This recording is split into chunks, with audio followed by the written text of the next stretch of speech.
Assalamu alaikum. A yau abin da za mu yi magana a kan shi shine ChatGPT.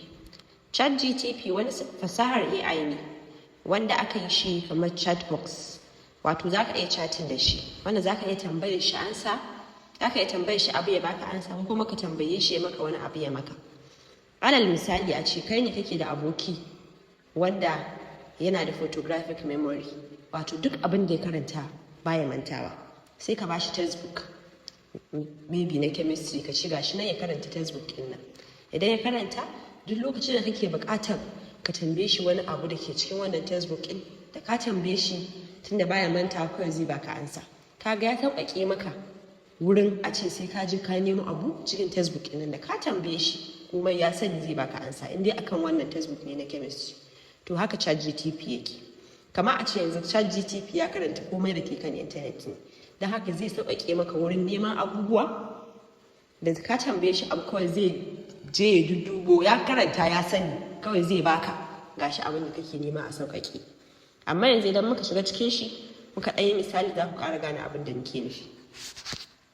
Yanzu ga website ɗin su nan. Website ɗin shine openai.com.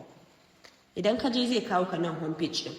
Idan ka je homepage ɗin ka yi scrolling zuwa nan ɗan ƙasa kaɗan, za ka ga shi nan ChatGPT. Idan ka sa try ChatGPT zai kai ka inda za ka yi signing up ko kai login in. Idan ka zo sign up, kamar normal sign up ne da muka sani. Ni na da account da su already, so zan je login.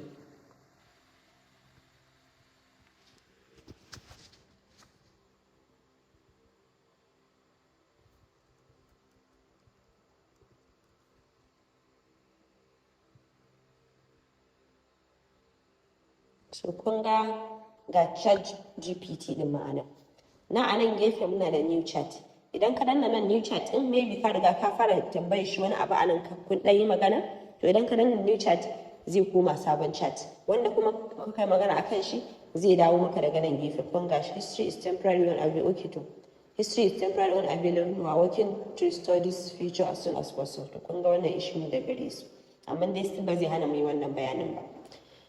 Kun ga gashi nan, yanzu idan muka zo na yanzu alal misali na ce mishi write an email for me asking for collaboration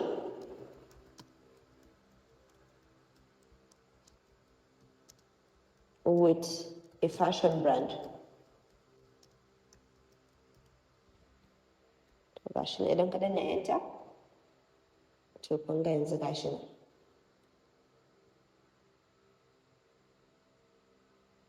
Kuma yanzu gashi nan ya rubuta mana email wanda za ka iya amfani da shi, ya baka draft na email wanda yanzu za ka iya zuwa ka duba ka karanta ka tsara shi zuwa yadda zai maka, yadda zai fitin da business ɗinka kai ka tura. Ga wannan ChatGPT ɗin zai sauƙaƙe mana sosai wurin yin al'amuran rayuwarmu. Idan harkar makaranta ce, harkar kasuwanci ce, kai malami ne, kai ɗalibi ne, ya danganta da abin da za ka yi amfani da shi. A videos ɗinmu na gaba za mu yi magana yadda ɗalibai za su yi amfani da shi, yadda malamai za su yi amfani da shi, yadda 'yan kasuwa za su yi amfani da shi. Sannan kuma za mu yi magana akan yadda za ka yi amfani da shi wurin wasu abubuwa ma daban. Sai mu haɗu a bidiyo na gaba. Na gode. Kar ku manta ku yi subscribing, ku yi liking, kuma ku yi sharing da 'yan uwa da abokan arziki.